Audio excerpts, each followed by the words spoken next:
The Washington Commanders, the worst kept secret in the National Football League based upon some of the information that trickled out this week, thanks to guys like Joe Theismann and also a helicopter reporter who managed to show that Commanders was the name that the team was getting ready to unveil today. That is the name, the Washington Commanders.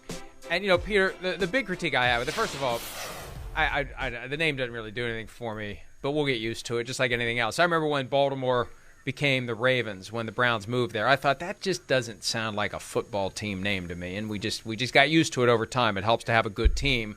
All of a sudden, Ravens sounds pretty damn good, and the uniforms look pretty damn good, just like the Bengals uniforms, as Sims said Monday. They're starting to look pretty damn good. He's hated them for years. When the team is good, they look a lot better. The problem that they had with this was they had so many potential names. You were never going to have a majority of the fan base get behind one of them. What's going to happen is, and what will happen is, a majority of the fan base will be disappointed because they were pulling for something else. There was never a sense that there was support behind Commanders. It was just kind of like, well, let's see what they do. Let's see how they screw this up. And based on those uniforms, I don't know. Maybe I'll get used to them. Maybe I'm just get off my lawn today, but I don't like the looks of them and all that build-up for something that just feels kind of flat. The good news is they abandoned the name that they needed to abandon. And I would have been fine with Washington football team going forward. But the good news in all of this is it means that they got rid of a name, and you were at the front of the line on this years ago. They needed to get rid of it, and they did. I really like Washington football team.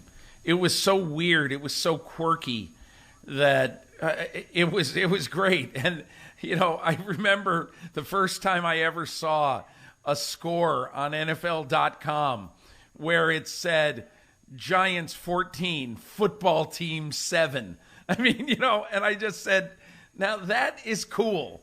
It's just cool. It's so weird that it's cool. And Mike, you're right. You know, nicknames are nicknames.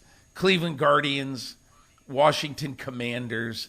The important thing is that names that by many people in our society, not a majority, but by many, that are seen as racist or insulting to Native Americans are going by the wayside. And I think that is the upshot here, that in the last, I would say, 8 years, maybe 9 years, when the movement has really been strong, no matter what Daniel Snyder ever said, he was not going to be allowed to keep his team, or not going to be allowed to keep his team name.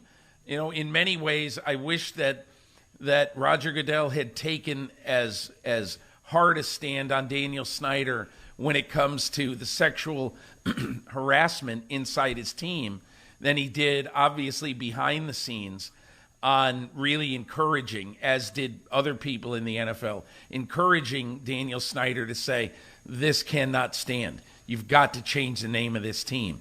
He has.